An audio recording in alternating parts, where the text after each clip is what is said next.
Hello, Professor. This is my weekly summary 3, and based on the PowerPoint file. This is the outline. First, I'm going to talk about the strategic control, and then the entrepreneurial strategy and competitive dynamics, going through the problem statement for Canada Goose and David 3, and finally, Capsim round analysis for rounds 2, 3, and 4. So first, about the strategic control and corporate governance. In general, for strategic control, we have two ways. We have the traditional and contemporary. In the traditional format, we first have the strategies that are formulated, then the implementation of the strategies, and then strategic control.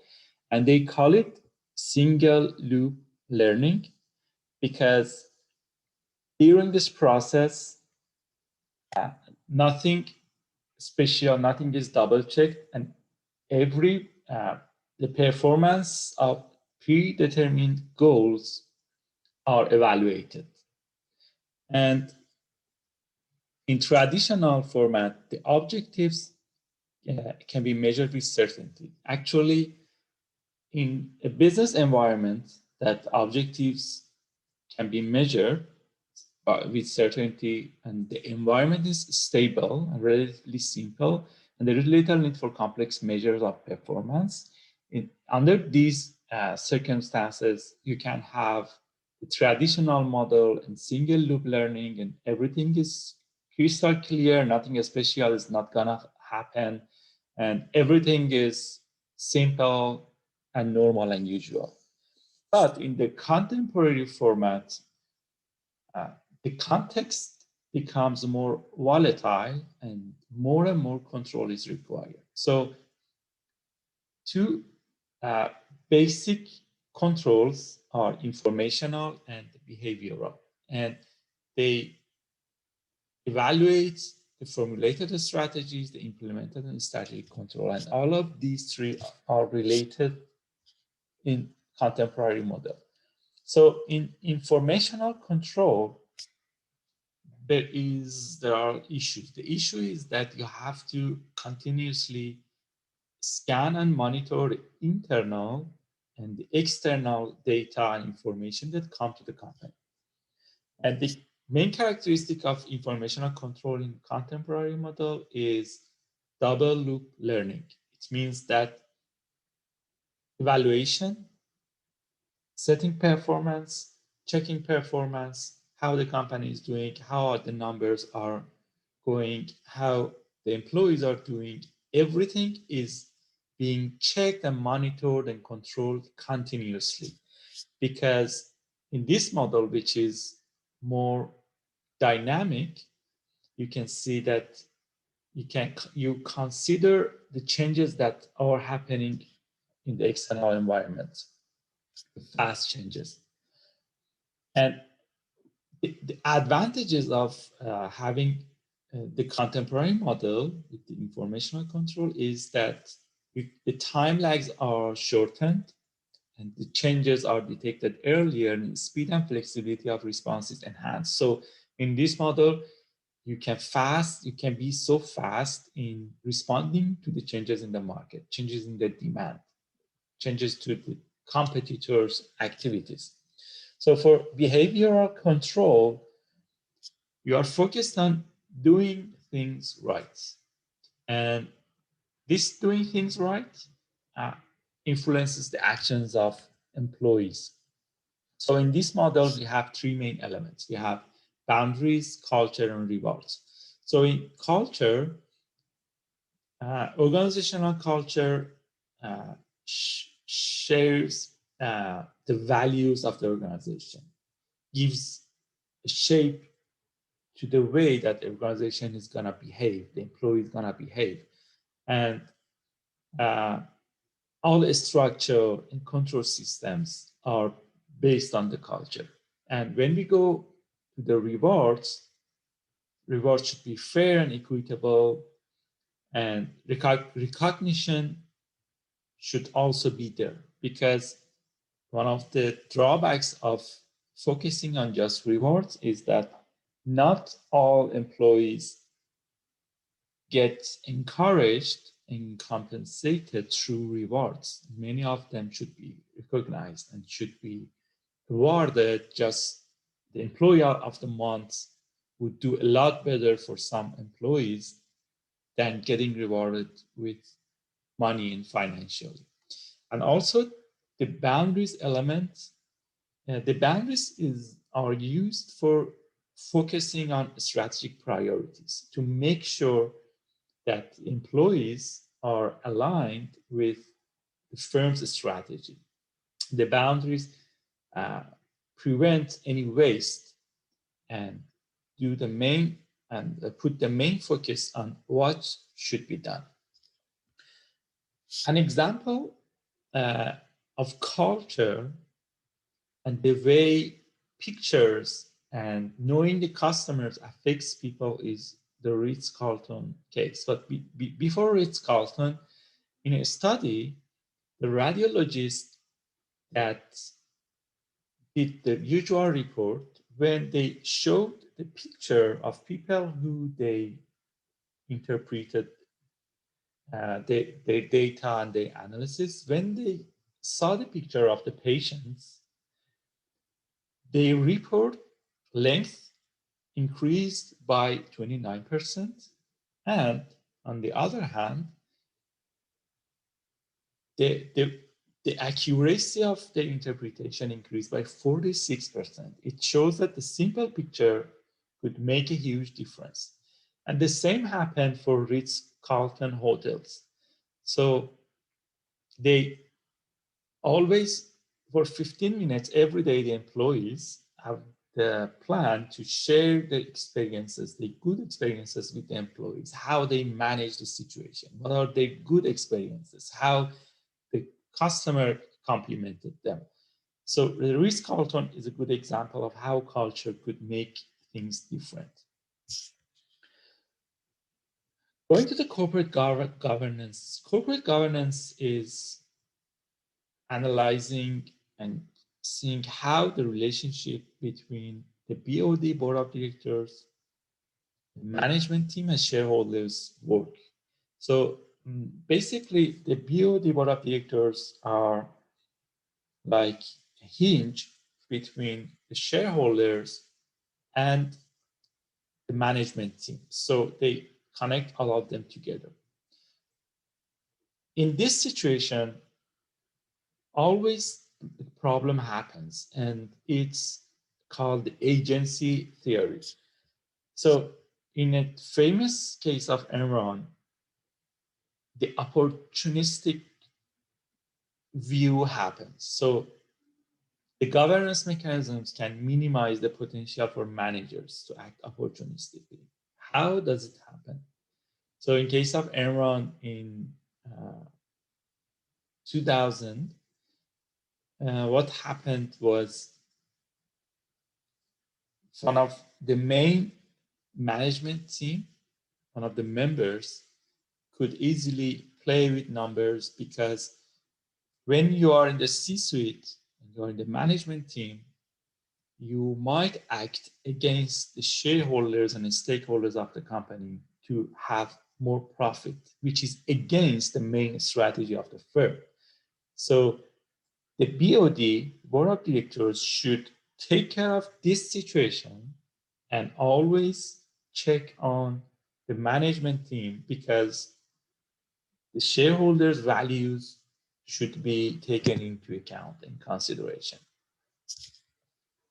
So there are mechanisms for corporate governance to make sure that everything is in place. First, a committed and involved board of directors is required. For example, in case of David Stee, that we will have in some next slides, one of the main problems was that they were the share owners instead of shareholders. When you're a share owner, you are passive. You just own the shares and you do nothing special. But being a shareholder and being active and participate in all of the meetings, taking care of the problems, thinking strategically, taking care of the strategy, making sure that you are controlling that the strategy is being implemented in a right way is just makes a lot of differences. And also we have interlocking directorship, that you have minimum insiders. So what happens, sometimes the BODs have some insiders inside the company, inside the management team. And this is a big conflict and it shouldn't happen. Also, the use of shareholder activism. So individuals becoming informed and involved in corporate efforts. So in shareholder activism, a shareholder, again, should be involved, should be part of the company, should be part of the whole strategy, and they have to think strategically and ethically. And third, appropriate managerial rewards and incentives via reward and compensation agreement. So there could be contract-based outcomes. So if you put the right target and reward for a CEO of a company, so it really happens that they think about being opportunistic and think of their own profits rather than the shareholders and the stakeholders' profit. And also there is a contentious subject named CEO duality or separation. And there are many different studies, and none of them can approve that CEO duality is better than separation or vice versa. Because in CEO duality, there are some upsides. CEO duality, so everything is faster, fewer confusion, but on the other hand, maybe the corruption happens. Maybe that CEO thinks opportunistically. In separation, when you have different people, so the communication, confusion, many of these things happen, but it rarely happens, and the CEO cannot play the role of, for example, the president of the board. So he can or she can give specific salary or specific incentives, bonuses to themselves. So corporate governance, we have external corporate governance mechanisms. And also we have the market for corporate control. So in cases that some problems happen, like in case of Sanofi Genzyme. So Sanofi wanted in 2010 wanted to buy Genzyme, but they refused. So in market for corporate control, what happens is Sanofi buys the majority of share and goes in meeting with the main shareholders and itself becomes a shareholder, and then it has the power to change the management team and take the complete and full control of the firm. So going into the entrepreneurial strategy and competitive dynamics. In general, learning organizations and learning culture work a lot better than bureaucratic cultures, especially at this time. And also, that's why today you can see successful brands, they let people be entrepreneurs and make mistakes, because that way you can be ahead of your competitors. Another research shows that from 100 new ideas, 86% fail, and just 40% become commercial. And out of that 14%, just 1 or 2 of them are successful. And it shows how entrepreneurial morale and spirit needs to be prevalent in an organization. So for opportunity analysis, we have the opportunity, resources, and entrepreneurs, and all of them are needed together to achieve success. So for opportunity recognition, how do you recognize that there is opportunity? So it has 2 steps, discovery and evaluation. In discovery, you are continuously searching for opportunities. So you ask, are there frustrations with current products or processes? Do stakeholders have unmet needs so that we can meet? What do other markets or industries do? And can we revive old ideas? And this is a continuous process. It should always happen. And then we go to the evaluation. So there is an opportunity. So is that opportunity attractive? Is it achievable, durable, and value creating? So all of these questions, answers should be yes. Otherwise, it could be a big waste of money and time and energy. And also, it's strongly recommended that before buying a business, you have to check at least 5 years of data. So just in case, if in 1 or 2 years, something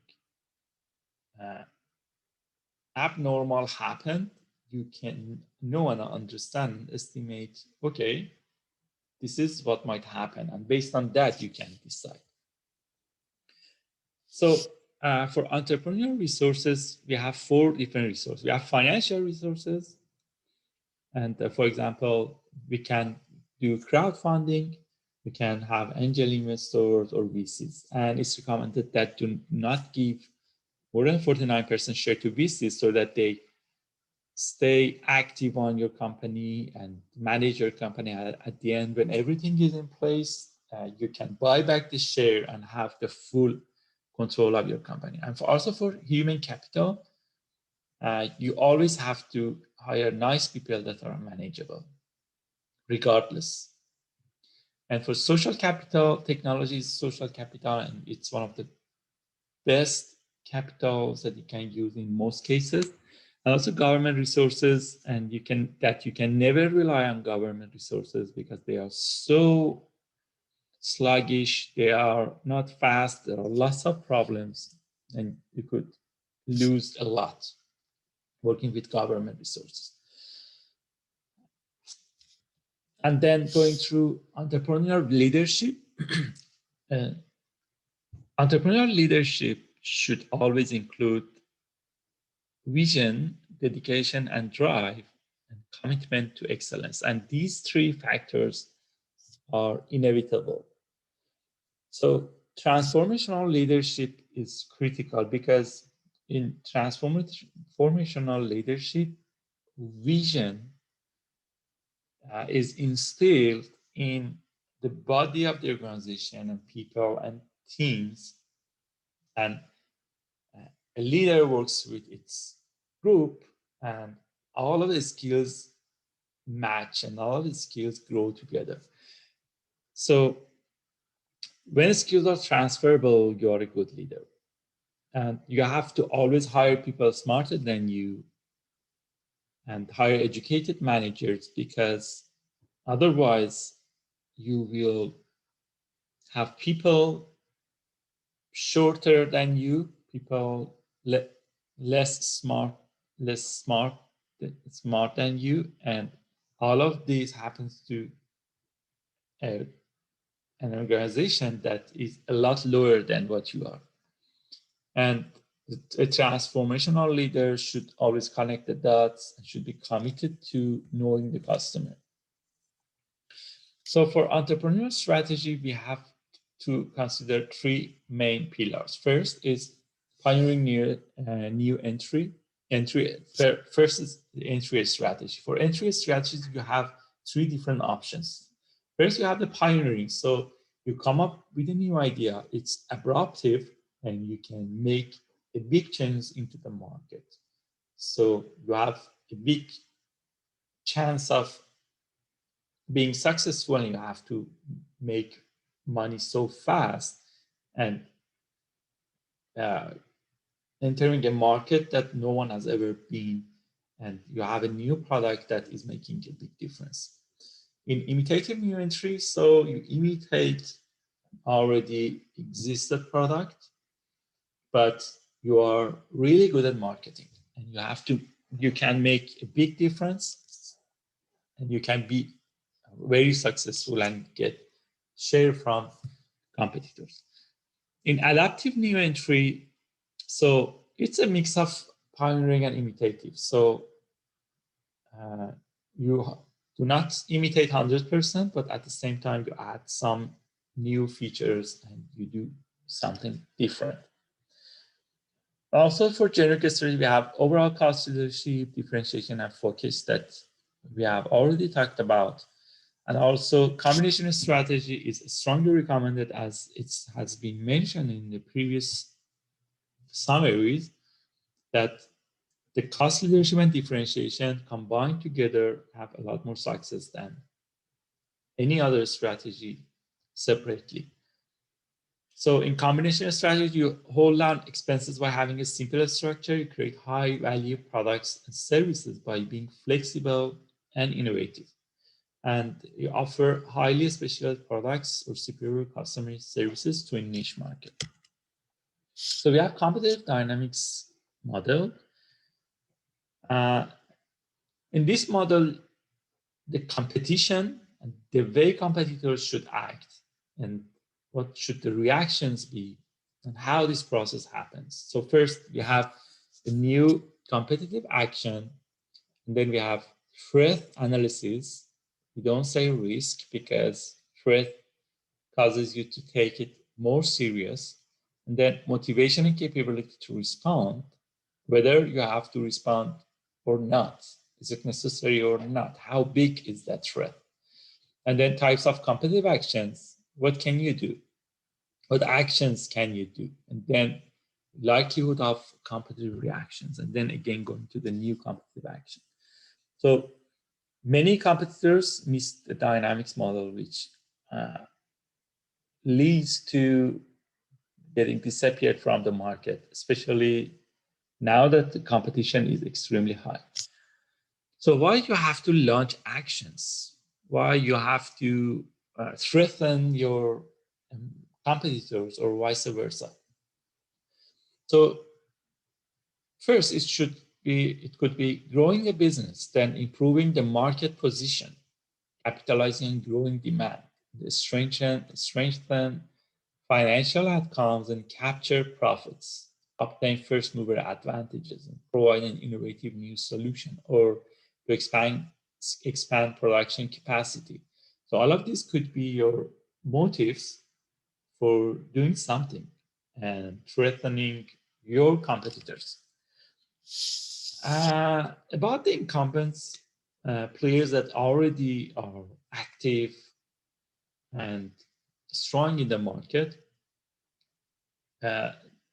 it's said that you have to go big or go home. There is no other way. So you have 5 different options. You can devastate rivals' profit sanctuaries. It's like competition between 2 vacuum cleaners in the US in, I think, 2005 or 6, that they analyzed the new product and they saw that 80% of the whole profit comes from a special model of vacuum cleaning. So what the Sweeps code did is that they copied the exact machine and they improved it a little, and they exactly attacked the profit sanctuaries of that company. And now that company doesn't exist anymore. Also, we have plagiarism with pride. So the patent has not been made and it takes a lot of time for the copyright. So you are strong and you copy, and then you're successful. To deceive the competition, you just play fake and wait for the reaction of the market. Unleashing massive and overwhelming force, which you are extremely aggressive and you know what you want to do, what target, what product, and you attack the market and your competitors. Also, you can take strategies to raise your competitors' cost. So in an example, in 1980s and 1990s, these 4 brands competed all around the world, but not in France. In France, they made a collusion, and the 4 CEOs deal together to keep the prices at a specific level. And in 2006, it was proven that they did collusion, which is illegal, and they were fined $484 million altogether. For threat analysis, you have to assess market commonality and resource similarity. So market commonality is the market that you have common with your competitors, and resource similarity is the resources that you all are using together. And when the market commonality and resource similarity, both of them are at the highest point for competitors, so the competition is at highest, and it's really dangerous. For the actions, you can take two different actions. Here is where many people make the mistake of using tactics instead of a strategy. So strategy actions are more long-term, and they more involve the BOD and the high level, the corporate government, actually. And you go for your actions could be entering new markets, creating new product introductions, changing production capacity, or pursuing mergers or alliances, which are more strategic and long-term. But tactical actions are so fast and happen regarding the daily changes. So you have price cutting or offering, increasing the prices, making product enhancements, increasing marketing efforts, and you go for a marketing campaign. So it's a tactic, it's not a marketing strategy. And you go for developing new distribution channels, which could happen fast. So the reactions to the actions of the competitors, we have forbearance, you hold back on attack, or you have co-opetition. You both cooperate and compete. So for forbearance, you can see for Tesla that for many years it has been, you can say, overlooked, but we can say ignored, because GM, Ford, Volkswagen, Toyota, all together, the market cap of all of these four brands in the US are lower than Tesla. So Tesla's market cap is around 480, and all of these together are less than 200. And it shows how holding back on an attack and underestimating your competitor could have a detrimental effect. And finally, you have to revitalize the company by being entrepreneurial. Otherwise, you have to pay a fortune and buy another company, which is not cheap and has a lot of problems with it. So going for problem statements. For Canada Goose, the main problem with Canada Goose is that its successful brand value and pillars are all made on the Goose Down and Coyote Fair, and the BOD refuses to change that image. To go with this problem, Canada Goose needs to change its strategy and add more sustainable practices to its production cycle. So whatever is selling for Canada Goose all around the world it's being luxury and using Goose Down and Coyote Fair, and that's why it has luxury segmentation, and people buy it just for that. And looking at the income statement, for the last 5 years, the net income has been increasing. Although many activists are against them, they are doing good, they are successful, they are making a lot of profit, and each year more than the other. But this problem exists. So the issues in order of priority, top issues in order of priority include inability to control the supply chain, to be ethical, no R&D expense to develop its products, and not finding solution for the opposing activities in the last several years. So first of all, Canada Goose should do some initiatives to make more clarification on its raw material sources, because Canada Goose refuses that its supply chain is doing unethical activities, but several videos shows that they are doing.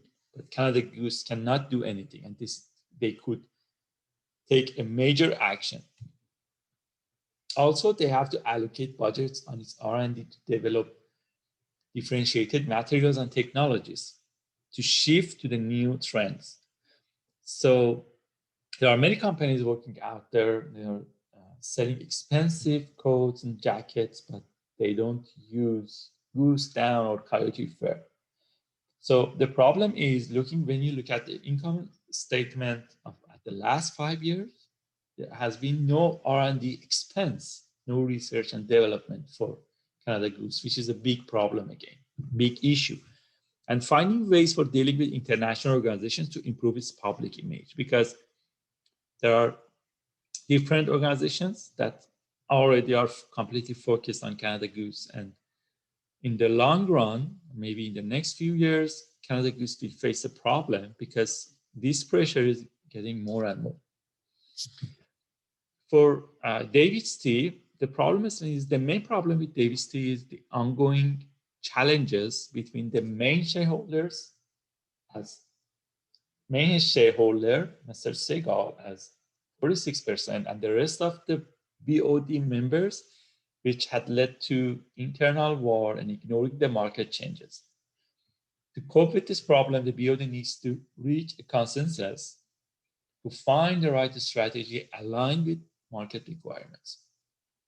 So this big challenge has been involving and engaging the whole organization,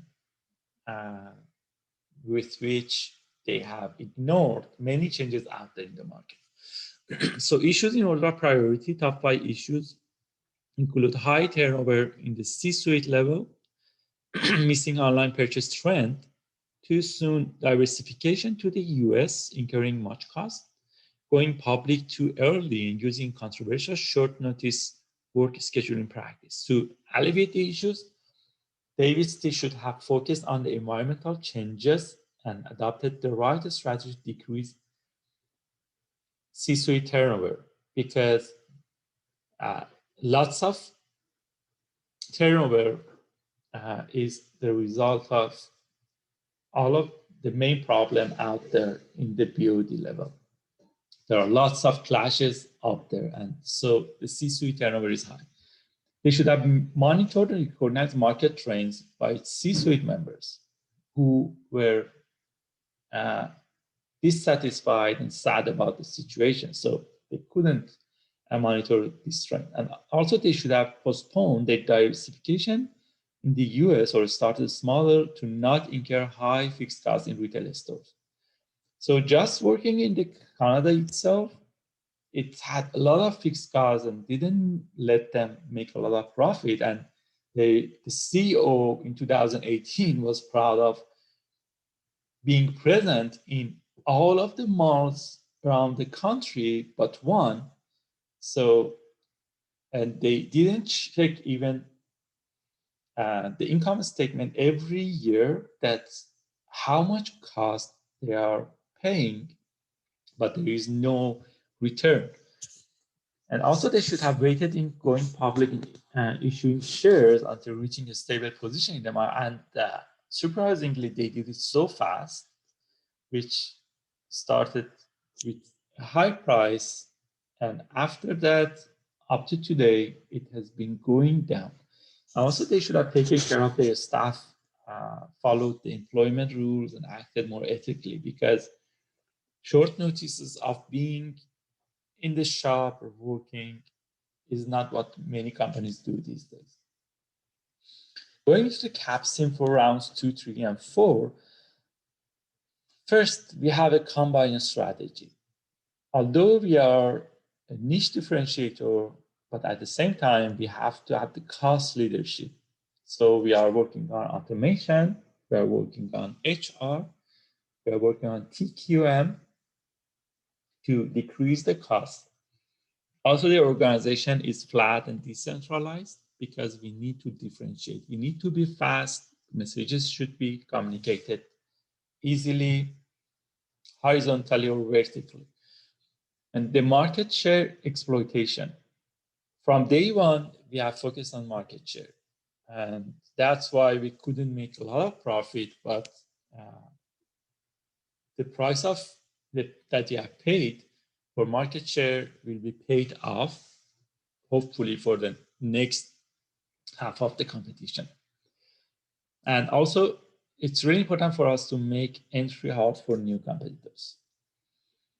So HR started from round 2, HR module, and HR and training costs were the highest for us because we were using the second shift automation, the second shift, and also we had low automation, so the cost was high. In round 2, what we did, we spent the maximum 5 million for HR, but our training hours was 20 instead of 80. So the result was our turnover was higher than the other brands because of not having enough training hours. So what we did, we increased in round 3 and 4, we increased from 20 to 80. What happened? We could decrease our turnover from 6.3% to 6.2%, which is not enough. And we are also working on that to increase this, our first shift capacity to not have a lot of pressure on the second shift. TQM was added at round 4, and we did the best that we could. So we could decrease the material cost by almost 5%, labor cost by 6.2%, R&D time and cost 27%, which was really good. Reduction in admin cost 43%, and demand increased by 6.6%. So in general, we used UNEP and JME-TQM and Six Sigma, all of together, they decrease labor and material. We used quality initiative training, which decreased the labor cost separately. CPI and GMI-TQM that decrease the material cost together separately. Vendor just-in-time, benchmarking, material cost and admin overhead decreased. Channel support system increased sales budget effectiveness, and at the end, concurrent engineering and quality function deployment effort that they decreased R&D time and cost. So going through what happened from the round 1, as it's shown in round 1, we are the brand Baldwin. We try to be the best, and as it's shown here, we started from almost 22 or 23%, and each round we have been increasing our total market share, which is helping us leverage all of our abilities and resources to do a lot better each round. In terms of revenue, again, so far we have done a good job, and we started with around 150,000, and each round we have been increasing, and our revenue has been at the highest. Contribution margin, however, has been a little tricky, and because we started with the lowest contribution margin, and as it's seen here, we had the lowest contribution margin in round 1, all because we wanted to have the market share. So we did the most, and we had a lot of cost. We incurred a lot of costs to just get the market share. And during the time, we increased our contribution margin, and now we have the second contribution margin, and we are working on it because in the long term, we need to improve it for having more profit. And contribution margin shows that our labor and material cost is still high, and we will work on second shift automation, spending on HR, TQM to improve our criteria, production criteria. So going through the customer survey, which is according to Capsim, one of the most important criteria that why customers should work with you and buy your product. So again, from round 1 to round 4, the red baker, it shows that we have always been the highest. And it shows that we are aggressively working on our differentiation while we are working on our cost, which is a combined strategy. Going to the low-end segment, so our customer survey is far from our competitors, showing how well we are working on customers. So the customer survey is comprised of awareness, accessibility, ideal position, age, MTBF, and all of the factors that a product should have into the market. Going to the high end, as is shown for B, we are the green. So we're almost similar, but during the time we increased, and because we made some mistakes in ideal positioning, because ideal position is the number one buying criteria in high end, and we missed that, unfortunately, because of some miscalculations. But after knowing that this miscalculation in round 2, we try to recover, and in round 4, we are getting a lot better, and we will try to continue this trend. For performance, again, the red one, bold, has been doing a lot better than the competitors. And for the size, we have been improving and going up for having the best customer survey, which is a good criteria for the next year's customers' decision. Our mistakes, low capacity, and we couldn't invest well in increasing our capacity because there were lots of expenses, and also we incurred emergency loan in one of the rounds, and about 15 million current debt was incurred. So we couldn't do good for increasing our capacity, but we are working on it. We have low automation, which increases our material cost and also labor cost, because we have to instead use more labors. And also we had high leverage in round 3, resulting in lower debt and equity and less investment on plant. So we had leverage problem, and our leverage was about 2.7, which the Capsim says around 2 is good. Also, they say up to 1.5 to 2.5 is good. So when our leverage is high, it shows that leverage has 3 formulas, but the Capsim formula is the total asset divided by total equity. So in that case, because of the high debts that we had, our leverage increased. So in round 4, what we did was we almost retired 30 million long-term debt. So when we retired, our debt came down. So the ratio almost went back to 2, and now we have a good bunch of money to invest on our capacity. And thank you. Goodbye.